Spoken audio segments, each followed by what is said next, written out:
It is a great honor and a privilege to introduce Dita Edith Kraus. Your maiden name was Polach, and you were born in Prague in Czechoslovakia back in 1929.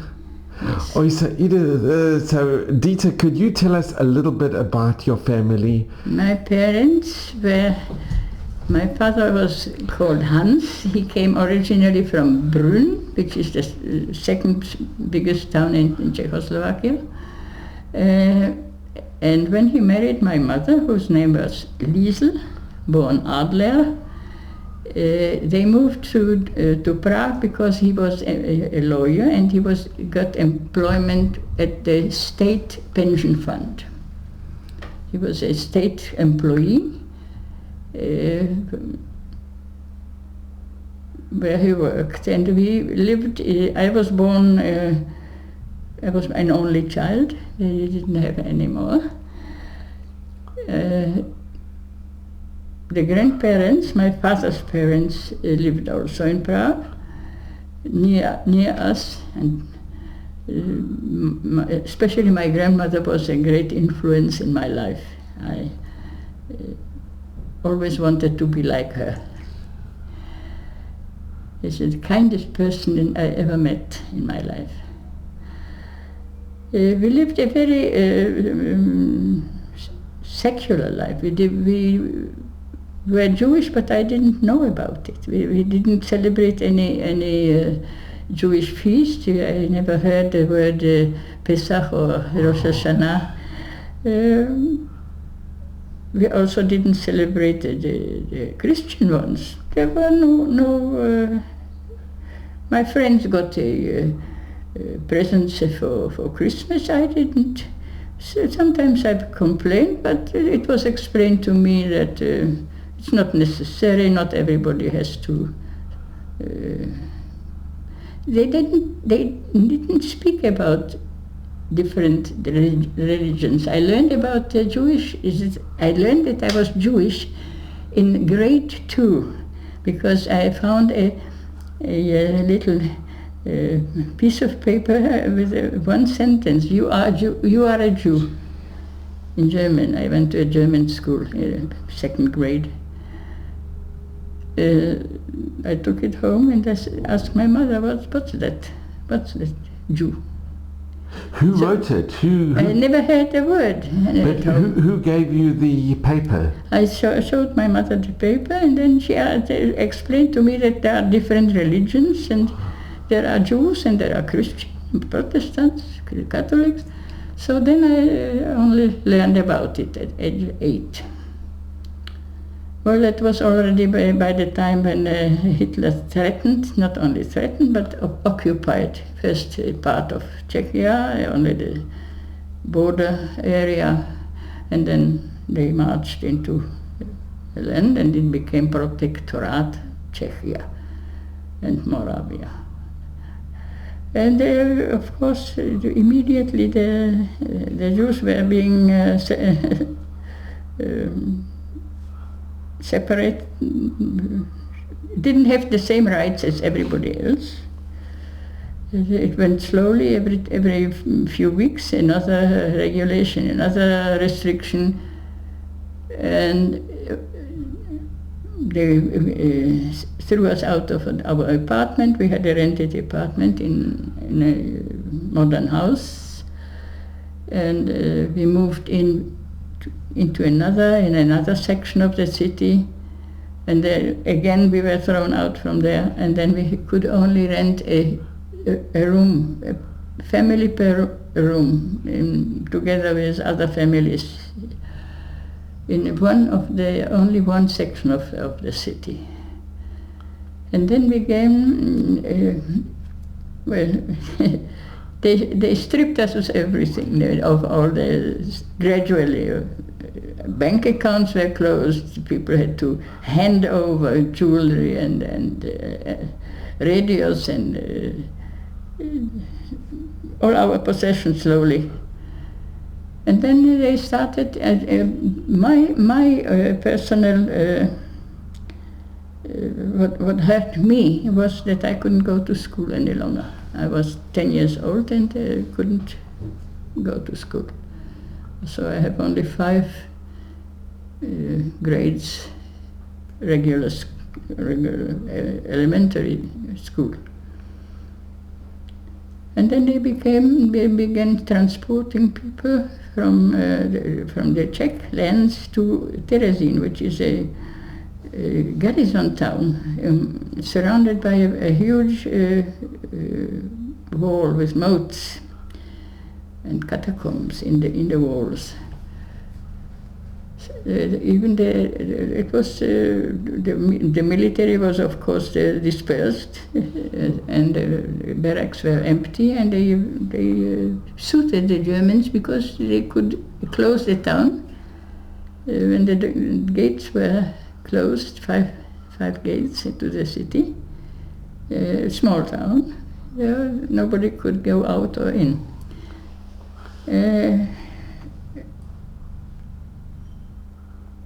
One day in November 1942, when I was 13, we got a notice we have to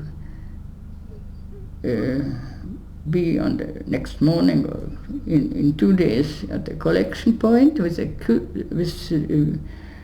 luggage no heavier than 50 kilograms, our possessions, and then whatever was left behind became German property. My father even had to sign at the collection point. Everybody had to sign that voluntarily they donate whatever was left behind to the German Reich. Terezín was overcrowded when we arrived. A small town that contained a number of military barracks and also private homes, family homes. The Czech population had been evicted, and so now there were only Jews with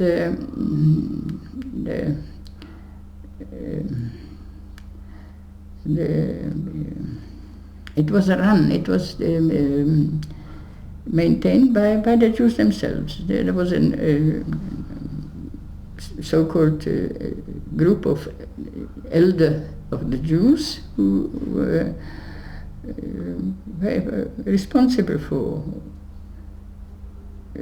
the running of the ghetto. There were departments for youth, the department for health, department for work.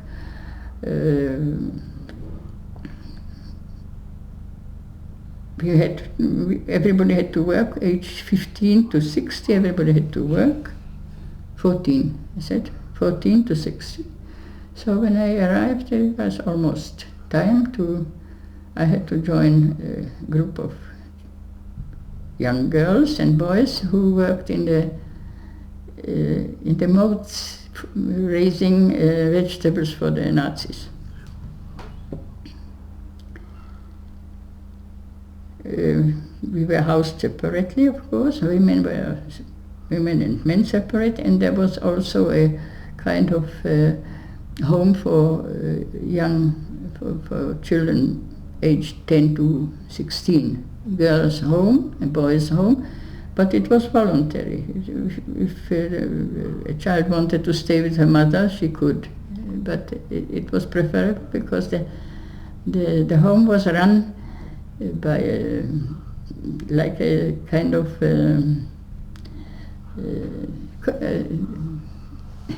summer camp, you could say. The children were divided into age groups and had a house mother and a madricha, and we got some secret schooling after work, and we were among the same age group. I was there for half the time. I mean, I was accepted sometime in spring because there was no free bed. Free beds were available when there was transport from ghetto to the east, so-called east. He didn't know where it led. It was a secret. He didn't tell us. And then after a year and a month in the ghetto, we were also included in such a transport, my father, mother, and I. And then actually, I say, began Holocaust. Because ghetto was very unpleasant, but one could survive there.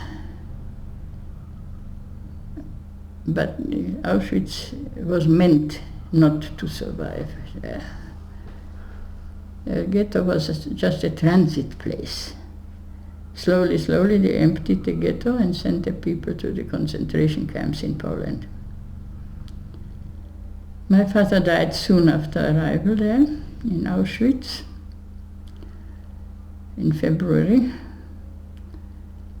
He was 44 years old, a young man. In Auschwitz, there were sections specially for people who were shipped there from Terezin, from the Theresienstadt ghetto, where the women and men and children were in the same compound, but living in different barracks. The children could spend the day in a kind of daycare barrack, which was run by a young man, a German Jew named Freddy Hirsch, who managed to convince the Germans, the leaders there, that it would be convenient to have the children separate during the day so the adults could work. For that reason, he was allowed to concentrate children in that block, and there were activities, even secret teaching, but all orally, because there were nothing. The block was empty of just empty building with earthen floor like all the other blocks, and little chairs, stools, like something like this one. And the children were again divided into groups of same age and had a madrich, an adult working with them. All was oral, or games, singing, learning. There were no pencils, no pens, no paper to write anything. We had nothing but the clothes that we wore. We had no change of clothes. We were in the same clothes for the 6 months that we were in Auschwitz. And we owned a bowl, a tin bowl for soup, and a spoon. That was all. We had absolutely nothing else. Yeah, we had a blanket, but the blanket was awful. It was thin and scratchy and no good. We spent the time there in the children's block. I was allocated a special task to watch over the small number of books that had been smuggled into the children's block by Polish prisoners, by people who were sorting luggage on the ramp. And when they found a book, they somehow managed to smuggle it into a children's block. So there were some 12 books, various books, not some novels maybe, but an atlas and a history book. And still, they could be used because one could play with words, with letters, with the children. In March, we arrived in December. In March, the people who had been shipped there before us in September were collected one day and exterminated in the gas chambers. They were a few thousand, I don't know the exact number. Some exceptions were there. The doctors that were working on the sick,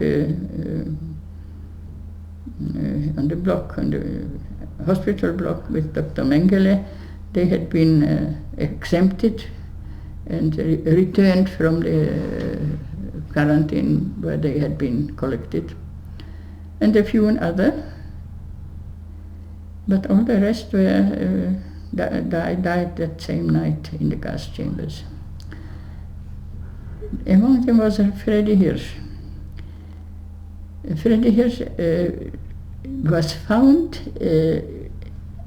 in a kind of sleep. By mistake, he was considered to have taken some poison. It was rumored that he took his own life, but that wasn't so. It had been.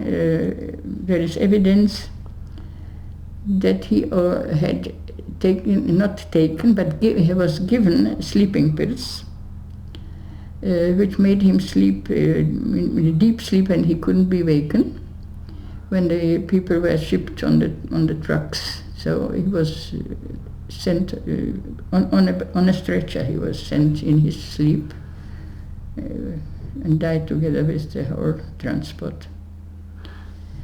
Then we knew that we are going to... You have a picture, a book of Freddy? This is, about Freddy's life. It's a book written by a German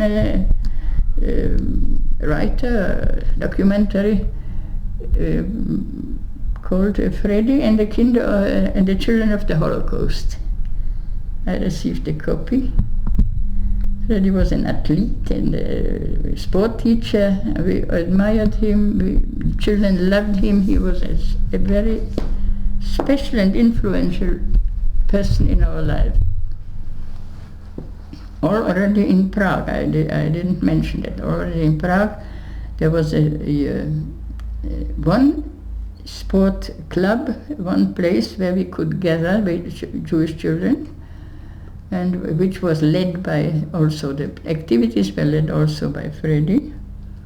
So I knew him from Prague, and then in Terezin he was given the responsibility for the children's homes in the administration, and in Auschwitz he was given this children's block to run. He died in his sleep, mourned by all of us. We knew that our turn is coming in June. We knew that we are going also to be exterminated. But in May, end of May, came a new order from Germany saying to Mengele to choose people who could still work, would still be sent to work in Germany. Germany needed workers because the men were all soldiers. So my mother and I applied, were selected by Mengele, and were sent to Germany to work. Dita, can I ask you, do you remember meeting with Mengele or seeing him? Yes, of course. There was we had to, first of all, we had to undress, to stand in front of him and say 3 words. We were coached to say 3 words and stand attention or nothing else. And 3 words, the number, age and profession. So I said it went 73,305, 16, because I was 15, but only people from 16 to 40 were allowed to apply, to go to the selection. So I lied about age, and I said to my profession, Malerin, painter. He even asked me if I am painting portraits, if I could paint his portrait. I said yes. but he didn't mean it. But he sent me to the group that was selected for work in Germany. We were taken by train, arrived in the outskirts of the city of Hamburg in Germany, and there we worked from July 1944 until March 1945. Hard work, hard labor. Again, very bad conditions, but hope. We had hope because we were not near the gas chambers. In March we were taken from all the smaller camps, work camps, labor camps. They were concentrated and shipped to bigger concentration camps from all over Germany. And we landed in Bergen-Belsen. Fortunately, it was only some 8, 9 or 10 days before Bergen-Belsen was liberated by the British Army. I'm sure people know about Bergen-Belsen. It was the worst of the worst because people died in the hundreds and thousands and were not buried. They lay all over the camp. The camp was filled with corpses.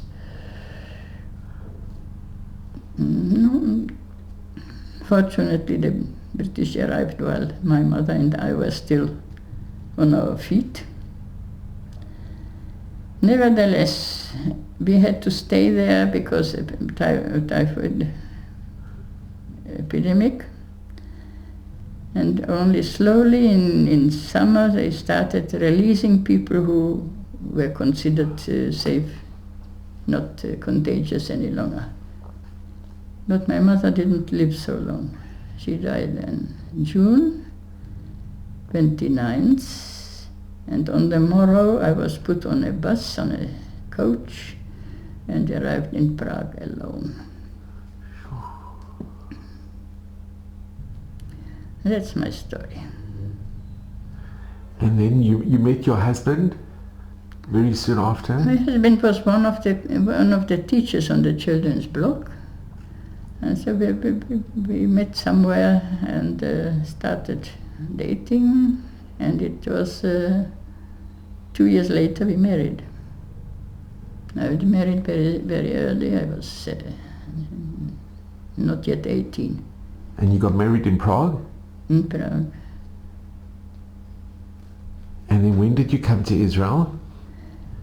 My husband was a Zionist. He had been preparing himself before the war. He wanted to make Aliyah already in 39, 38.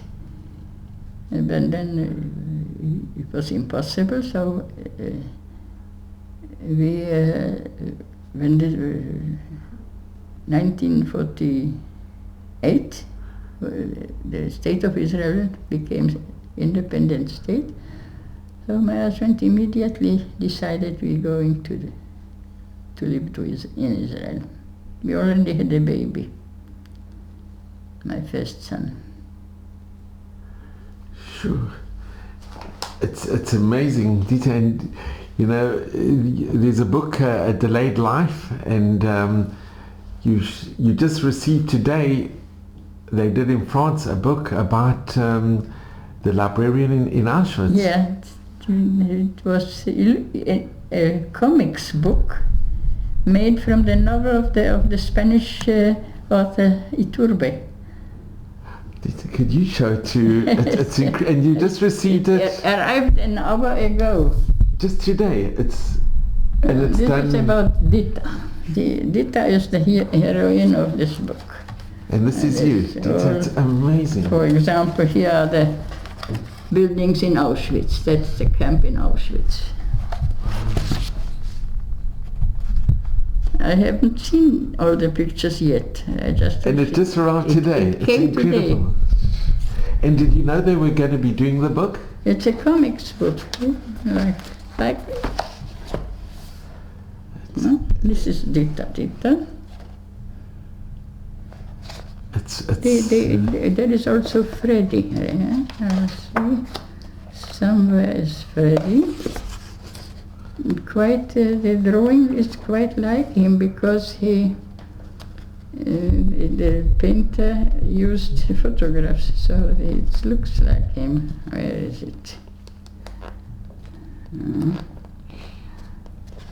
Here, for example, here. This is from a photo. And this tells your whole life story. It's incredible. It's one of many. One of many. And Dita, if I can just ask you, because you're amazing. You go back to Prague and you've given many talks. What message do you impart to your grandchildren and great grandchildren? I feel close. I feel very well. It's a reconnecting back to childhood when I go there. Every street places remind me of here lived my friend, here I went to school, here lived my grandma. It's going back in time.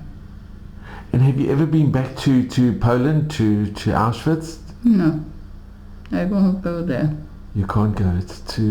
And have any of your grandchildren gone, or any of your family, any of the grandchildren? They didn't go to Auschwitz, no, but I took them to Terezin. They have been to... Which is again a normal town with a Czech population, and there's a museum, 2 museums, of course, and groups go there, visit, but you don't feel the ghetto that was there, overcrowded. And Dita, what message do you give to the future generations? I ask them to teach when they usually speak to students, young people, when they have children, teach them not to hate. Yeah. This is hatred. It begins with when the parents tell the child, don't play with Ali, he is black. Yeah. So they already, the seed is already given in separating. We are not the same, we are something better.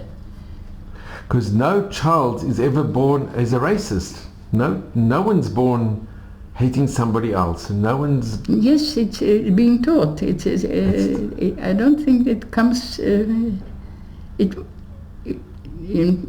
when people don't teach it, when you go into a kindergarten, you often see children of all colors, and they are friends. They don't see the difference. Unless they are coached to. That's so true. Oh, Dita, I just want to thank you. There are really no words. I'm so incredibly grateful, Dita. Really, thank you so much. I am so grateful to you, Dita. I am not at my best today. No, Dita, you are amazing. Hoarse and Dita, my throat hurts, and when you go, I'll go to bed. Dita, I am so grateful that you've done this, and you are an inspiration, and you should just continue at Mayvestream to 120 in good health. I do. And nachas from your dear children and your family. And I am so grateful to you. You are an inspiration to all of us. Dita, you are really incredible. And I hope this book that just came today, it's unbelievable. It's incredible. Well, thank you so much, Dita. God bless. I never refuse. Well, Dita, as long as I can talk, okay. Thank you so much. Dita, so you actually, this was the number. And what was you remember the number? 70, you'll never forget. 73,305. I had to shout it twice a day. Twice a day we were counted, and we had to shout in Auschwitz, we shouted the number. We stood in rows of 5 and were counted, stood outside in the snow. And in a way, Mengele in a way saved your life by him allowing you to join. You were only 15, and by you saying that you were 16, it saved your life. Yes, otherwise I would not be here. It's a miracle. It's really a miracle. When I returned to Prague, there were no younger persons than my age alive. Indeed, and your grandparents and the rest of your family? My grandmother survived in Terezin, but not my parents and no uncles, only the grandmother. No uncles, no cousins. I never counted them. Sometimes I hear people say we lost 40 relatives, 30 relatives. I never counted them. I know my father had a brother who emigrated to Israel, so he wasn't there. My mom had a brother. He was married to a non-Jewish woman, and he wasn't persecuted. He had no children. So I had only cousins of my parents, uncles done with children. I have photos. My mom was very practical, and she gave her brother our albums. And after the war, when I returned, he gave them back to me. So I have photos, family photos. And those are the Not only many memories. people thought about it, and they don't have their pictures of their parents. Do you have a picture of your mother and your father? Yes, I have many pictures. Oh, if we can just... Mom and father.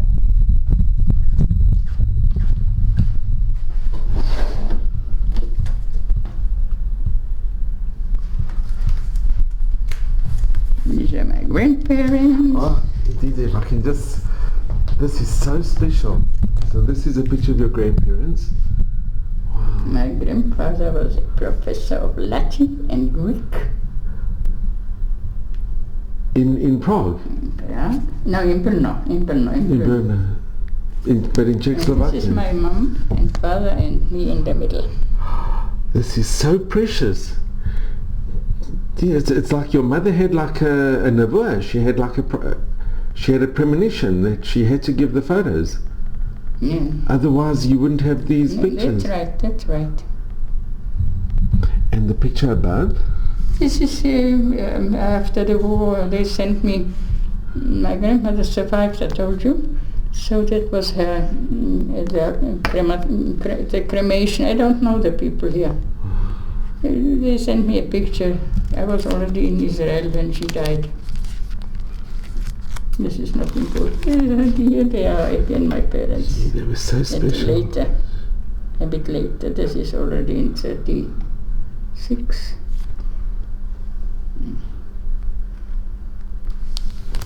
Okay.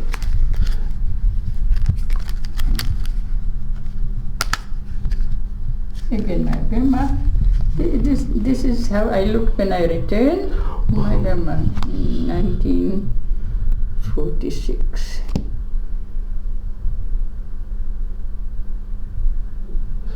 And this is grandfather. in 1924. Mm-hmm. These are so precious. Dita, thank you so much. Yes. And Dita, lastly, can I ask you, are you, looking back, are you happy that you came to Israel? My husband wanted to come to Israel. He was a Zionist. And I went along. I had no wishes of my own. But are you happy with the decision? You happy you came here? Not always. But all in all, yes. All in all, yes. I think a Jew belongs here. That is wonderful. And your children live here and grandchildren? They live in Jerusalem. I have left one son alive. He's in Netanya near me with wife and children. And the other rest of the family are in Jerusalem. And grandsons and great-grandchildren are in Jerusalem. Well, Dita, I am so grateful to you, and you should just be well and have ani nachas and all of you should just keep on smiling and keep on doing the most amazing work that you do. Thank you. You are really an inspiration to all of us. Thank you.